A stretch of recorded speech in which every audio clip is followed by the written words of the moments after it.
ละเมาจนหัวละน้ำมันถึงยามหัวใจเหี่ยวเหล่าเพียวเพียวสินั่งโจโอยโซ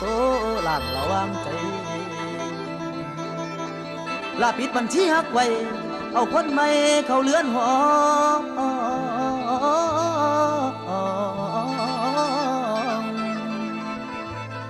ไอ้คนรอก็เลยเหงาสินั่งเมาให้ลืมกลุ่ม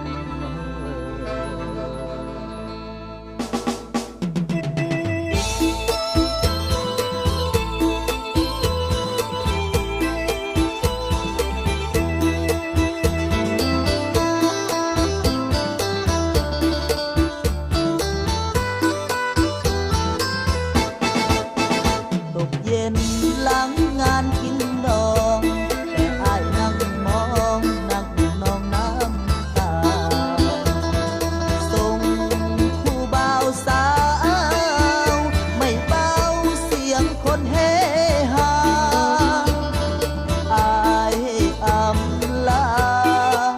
แฟนเก่าเจ้าเคยเล่าข่าวคนร้องเพลงเสียงดังอ้ายฟังเสียงกลองยาดื่มสุขคือเธอ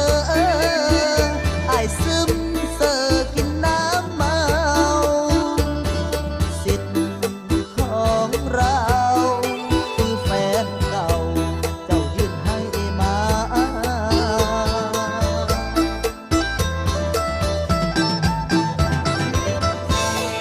โอ้เวเดนางสุขเดาอย่ามาหัวซาให้ลืมอายเด้ออุ่นความหลังเขาแต่เข้าก่อนคุณป่วยคุณค่าบ่มีคนจำดีมีแค่ไม้ปองคนที่เอาไปพอกกระแม่เขาคนนั้น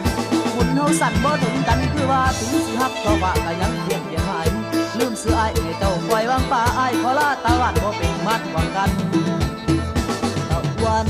ลับตาแงมมองถ้างานห้องน้องสีชมพูเปิดไฟสุขในหอไอ้หนอ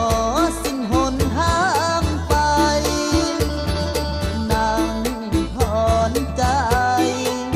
ร้องไห้อยู่ใกล้เรือนหอ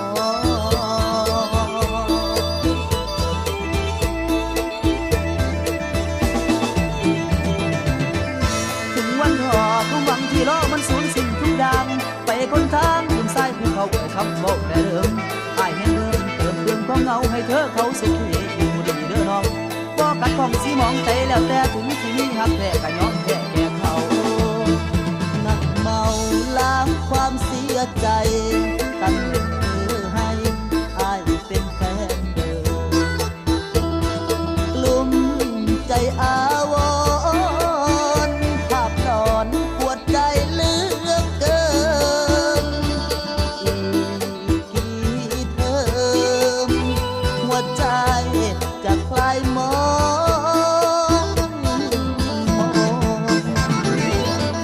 งานน้องคนคงเหลือแต่คนผู้นอนกุมเบิดคา